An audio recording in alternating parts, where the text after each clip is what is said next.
Independent National Electoral Commission (INEC) to upload number of accredited voters real time, says no voters card, no access to polling unit. Finland police arrest IPOB leader Simon Ekpa days after he threatened to frustrate Nigeria's general elections. ECOWAS deploys 250 election observers across Nigeria to monitor the general election. In business, Central Bank of Nigeria wants business owners, Nigerians, to adopt e-Naira as alternative to cash transactions. And in sports, the Tigers get bailout as Sports Ministry steps in to mobilize team for Basketball World Cup qualifier in Angola. This is the News Hour on AIT. I am Shola Jai-Simi. I am Binta Bukar. Welcome. We begin the news with preparations for the general elections as the Independent National Electoral Commission (INEC) has reiterated its resolve to upload the number of accredited voters real time. Chairman of the Commission, Professor Mahmood Yakubu, said this during the Commission's daily engagement with journalists ahead of Saturday's Presidential and National Assembly elections. The INEC board says the Commission has recovered from attacks on its facilities and is prepared for the election. He says the Commission is not in any way contemplating a suspension or postponement of the February the 25th date and advised voters without voter cards to stay off polling units. Confidence register as a national treasure and continue to work with the Commission to improve on it as provided by law. But in addition to the hard copies, the entire National Register of Voters was also uploaded to our website for a period of 2 weeks as required by law. Chairman, while noting that the bimodal voter accreditation system, BVAS, has been configured to start working on election day, he says the last mock accreditation has further given the Commission the assurance that the BVAS will not fail on election day. The INEC boss said the number of collected PVCs will be released before D-Day. And staying with INEC, the Commission says individuals without the permanent voter cards will not be allowed access into the polling units on election day. Speaking during the official launch of the Commission's Election Situation Room and Citizens Contact Center at the Abuja International Conference Center, Information and Voter Education Committee of INEC Festus Okoye says the Commission has no discretion in relation to the deployment of the beavers and upload of the polling units results. In the next 48 hours, Nigerians will go to the polls to cast their votes for preferred candidates of their choice in presidential and national assembly elections. The Abuja International Conference Center, the place where INEC has marked it as its National Collation Center, as well as the Data Center and Media Center, is gradually wearing the expected look ahead of Saturday, February 25, 2023 election day. Members of the committee set up by INEC to oversee the center are seen here putting touches, holding meetings and trainings for election day staff. Even the stage is ready. Returning officer, the chief returning officer, who happens to be the chairman of the Independent National Electoral Commission, will sit to listen to results coming from states as they come. The Election Situation Room, also known as the Citizen Contact Center, was also launched even as the Commission takes delivery of ICT facilities for citizens' engagement.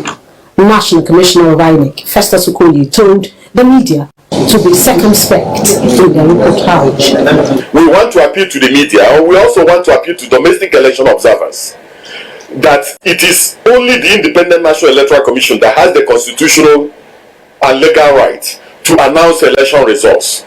As part of effort to improve public accessibility, the Commission has introduced a new short code for the Citizen Contact Center (ICCC). The number is 4632, which spells out INEC on a telephone keyboard. This short code provides an easy-to-remember number for accessing the INEC via telephone. On election day, this a point where information will be harvested and citizens will have to send in whatever is happening in the field. This place is called the INEC Situation Room, and this is where the report coming from outside, from the state and from the field, will be taken. And on that day, INEC will be having first-hand information from Nigerians in order for them to take a decision on what to do. Ijoma Osamo, AIT News, Abuja. There with preparations for Saturday's presidential and National Assembly elections, the Independent National Electoral Commission, INEC, has commenced the distribution of sensitive materials. AIT monitored the exercise all across the country. The Independent National Electoral Commission in Kogi State has taken delivery of sensitive materials for onward distribution to the 21 local government areas in the state ahead of Saturday's presidential and National Assembly elections. Resident Electoral Commissioner for Kogi State, Harley Gabriel, who inspected the materials at the Kogi State branch of the Central Bank of Nigeria, dismissed a trending report that thugs have held the state hostage. Do we have the correct number of ballot papers for each election? Yes, we do. Do we have them all documented in terms of customization? Yes, we do. And they are all set. We are satisfied with the materials we've received, and we are beginning to now go and sort them according to local governments and be able to dispatch them.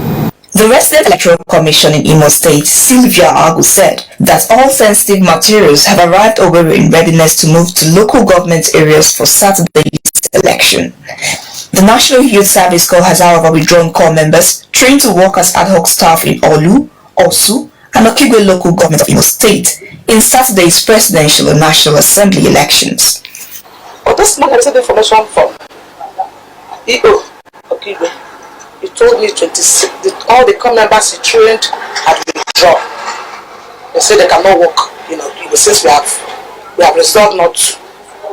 We have resolved to go back to the PU levels. They cannot work in Okigwe. But Okigwe is a terrorist place, local government. The Independent National Electoral Commission in Delta State received sensitive materials for the presidential, senatorial, and House of Representative elections from the Central Bank of Nigeria in Asaba branch. The INEC Resident Electoral Commissioner in Delta State, Monday Udo, said the distribution will start with those council areas in the riverine part of Delta State.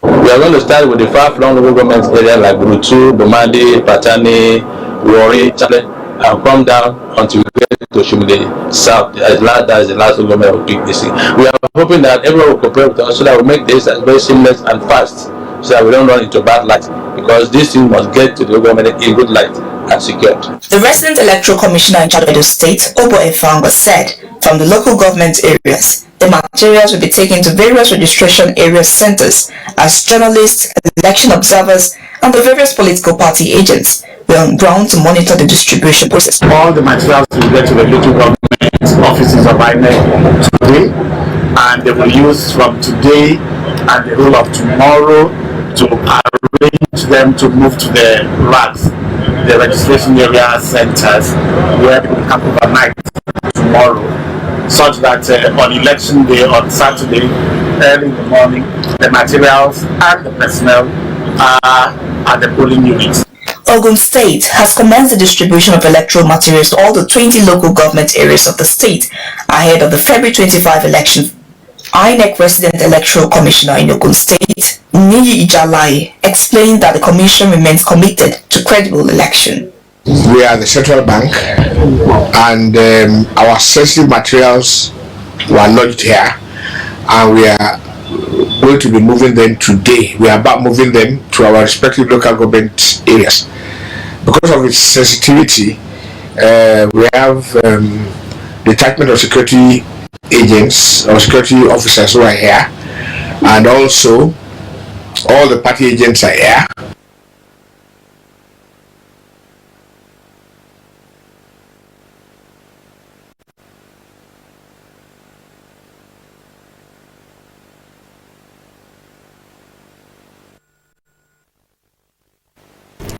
And joint security agencies have been directed to use force on any perceived threat to the 2023 general elections, while local security formations advised to stay away from the electioneering process. The spokesperson of the service made the announcement during a joint news conference at the Defense Headquarters in Abuja. This is not the first time we are conducting elections, though this will come with some challenges here and there, but I assure you our leadership, both in the armed forces and other security agencies, are putting appropriate measures to ensure that our personnel perform their constitutional roles without any hindrance. Whether you are Simon Ekpa was taken into custody by police officers shortly before he was due to be interviewed by a filmmaker at his residence in southern Finland. It is not immediately clear why Ekpa was arrested or when he would be released, but reports say the separatist provocateur was likely to face prolonged interrogations with officers saying they were only doing their job on the matter. The arrest comes as Ekpa intensified an attempt to frustrate Nigeria's presidential elections scheduled for Saturday. The 37-year-old shot into prominence following the abduction of IPOB leader Nnamdi Kanu by Nigerian authorities in June 2021, becoming the de facto leader of the secessionist movement. He had declared a so-called sit-at-home edict for residents across the country's southeast to stay away from polling centers or suffer violent consequences. Nigerian authorities had also urged Finland to intervene and check Ekpa's inciting broadcast from the safety of the European country. It was unclear whether the police acted on Nigeria's request or the widespread online clamor for the separatist agitator's arrest. And a delegation of the European Parliament, which is in Nigeria for the general election, says punitive measures await politicians who attempt to undermine the will of the electorate. This was announced by the leader of the delegation, Even Insa, during a visit to the Minister of Foreign Affairs, Jeffrey Onyema. She condemned the violence in some parts of the country, even as the political parties signed a peace pact on Wednesday.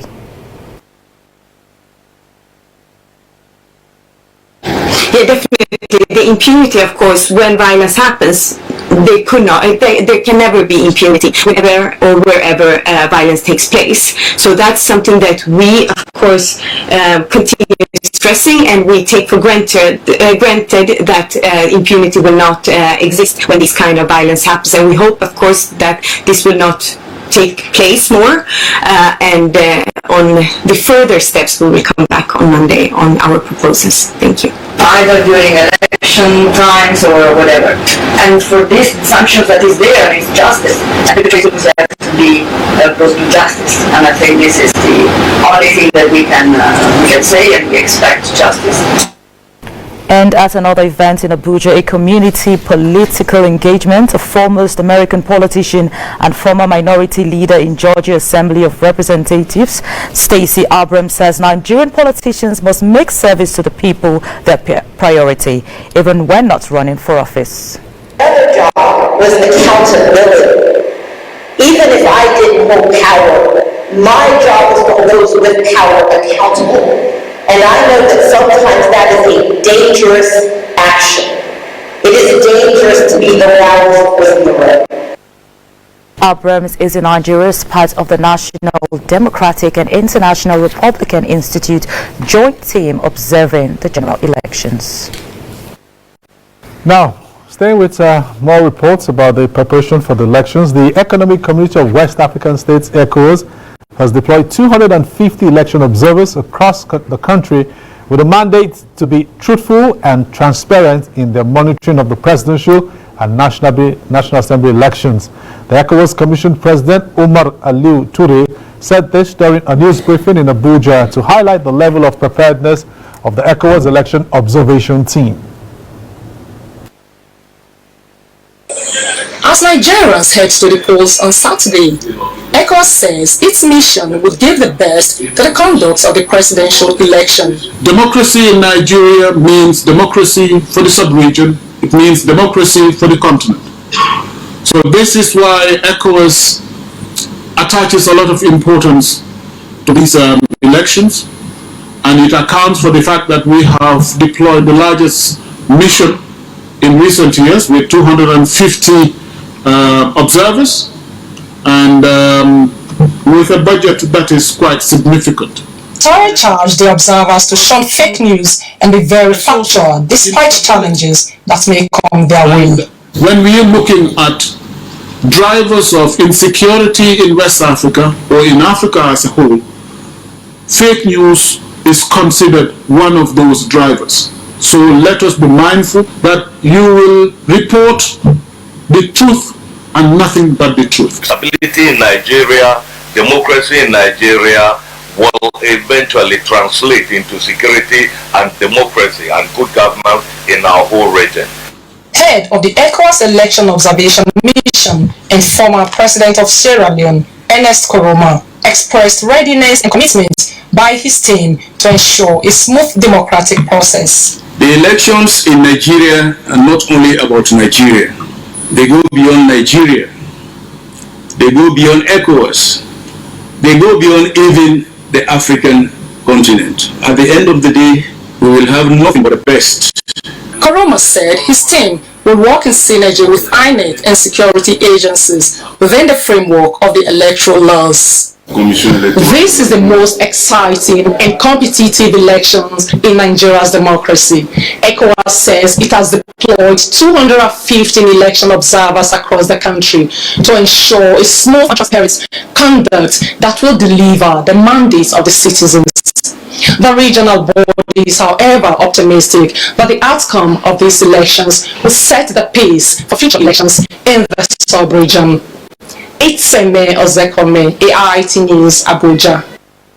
And Rivers State Governor Nyesom Wike says he will do anything, including laying down his life, to protect the interests of the state, even as he calls on the people to trust him on the direction he wants the state to go during the 2023 general elections. Governor Wike, who on Thursday commissioned 2 road projects in Port Harcourt, also wants the people to be wary of the activities of other river sons who have chosen to work against the interests of the state for material gain. Thank you. It's an election week that began with the flag off of some new road projects in Rivers State. 2 of the projects alone, the dualization of Emoa Road to Abalama and Tema Junction, and the second phase of the Ahoda to Omok Road project, are expected to cost the state government 70 billion naira. And on this Thursday, Governor Nyesom Wike is rounding up the current phase of Project Flag Off and commissioning with the inauguration of 2 road projects in Port Harcourt. We are not paying a dime as far as this project is concerned. We are finished paying. We have also finished paying for the flyover 11 and flyover 12. We are finished paying. By the ending of March, we would have commissioned the flyover 12, and by April, we will have commissioned flyover 11. While vowing to continue to provide projects and other dividends of democracy to the people until his last day in office, Governor Nyesom Wike says he will do anything, including lay down his life, to protect the interests of the state that has given him everything in life. And with less than 2 days to the 2023 general elections, Governor Wike wants Rivers people to trust him in the direction he wants the state to go. For what Rivers State has given me, I owe them all in my life to continue to protect your interests. I'm not going to sell Rivers State to anybody for a pot of porridge. I'm not going to do that. And that is why, if I tell you this is the right place, no, it is the right place. I'm not going to deceive you. He wants them to be wary of other river sons working against the interest and progress of the state for their personal gain. I'm not one of those leaders who are running around for their personal pockets. What I've asked anybody who cares to know, whatever position you find yourself, if you find yourself in National Assembly, if you find yourself in State Assembly, ask yourself the question, what did I bring back home? What did I give to my people that they will remember me? The River State Governor is also calling on the people to come out in their numbers to exercise their mandate and shun all acts of violence or succumb to any provocation that might lead to violence or jeopardize the 2023 general elections in River State. They are looking for excuses because they know they will fail on Saturday. What to say them? We will use our PVs and do waiting. AIT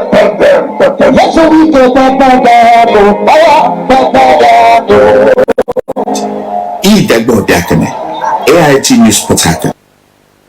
Now, ahead of Saturday's presidential election, the Rivers State chapter of the Inter-Party Advisory Council, IPAC, is calling on voters in the state to vote overwhelmingly for a candidate of Southern extraction. In a communique released at the end of a meeting in Port Harcourt, IPAC says its decision to support the rotation of power from the north to the south is informed by the need for equity, justice, and fairness in the country.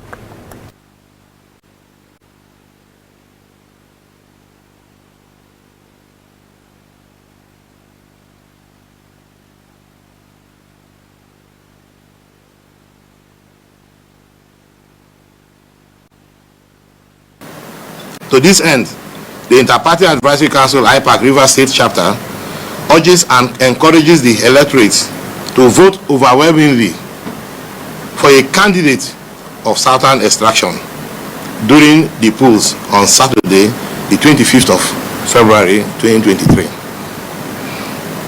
This decision should be attained through the ballot in a fair, free, and credible process that will maintain and strengthen the fundamentals to ensure the progress of our nation's march towards an equitable and inclusive nation where being a Nigerian becomes the most important ethos that binds us together.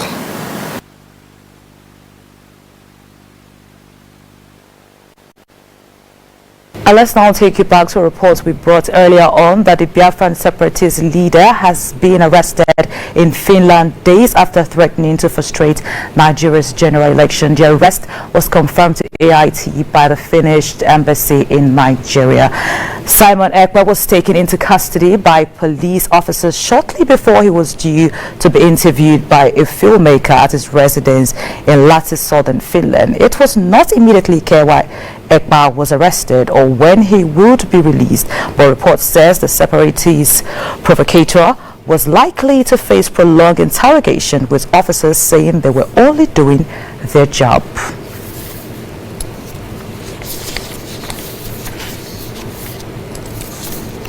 Let's now bring in a security.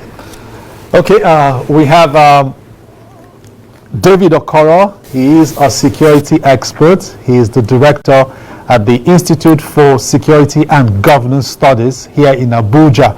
He joins us virtually for this interview on what Binta, my colleague, just read to us about the arrest of separatist leader Simon Ekpa. So, Mr. David Okoro, the information we have is that he's in custody.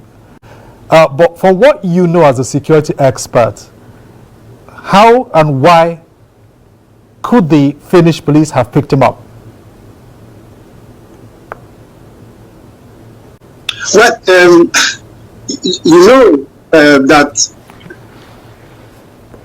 Nigeria and Finland, of course, have friendly relations, but that Mr. Ekpa had been in Finland, from where he comfortably issues terrorist instructions to followers of IPOB in the southeast, and this had led to so much damage: the lockdown, the killings, and then the enforcers who saw themselves as people that were enforcing instructions that are given by those who are close to Mr. Khan, particularly Mr. Ekpa, had caused some devastation in the southeast. And I think that aside the fact that Nigerians from across the world had actually raised several opposition, including petition to the Finnish government, the Nigerian government eventually woke up a while ago and summoned the ambassador of Finland to Nigeria to let them know how Nigeria feel. And I think that it was a response to that the Finland government eventually took the decision to take in Mr. Ekpa, which we saw today. Okay, Okoro, do you think we're likely a repeat of the Nnamdi Kanu saga? And how do you think his arrest will also help Nigeria? Certainly, he had served as fuel for the crisis. And why can't we say incarceration is not in position to give such instructions. He continued to give very flammable instructions, which unfortunately the criminal elements in the southeast feel that they should enforce whatever he says. So he's being arrested, and the fact that he's not able now to continue to push out those inflammatory instructions to some of their members in the southeast will certainly serve to douse, at least for this election. But I think that we have much more to do. Now that he's been taken into custody, the government must look for alternative. Who are the other voices that this criminal people, this element they call on no government, and this group, what voices they will listen to, because there are people they must listen to. And until we identify those people that can now speak and provide alternative narrative as to why there should be calmness in the southeast for this election, we might continue to have crisis. And this is why I want to say that the leaders of the southeast that have voices, the political leaders, the cultural leaders, the religious leaders must right now speak up for the southeast and insist that the southeast needs peace to be able to have an election, particularly because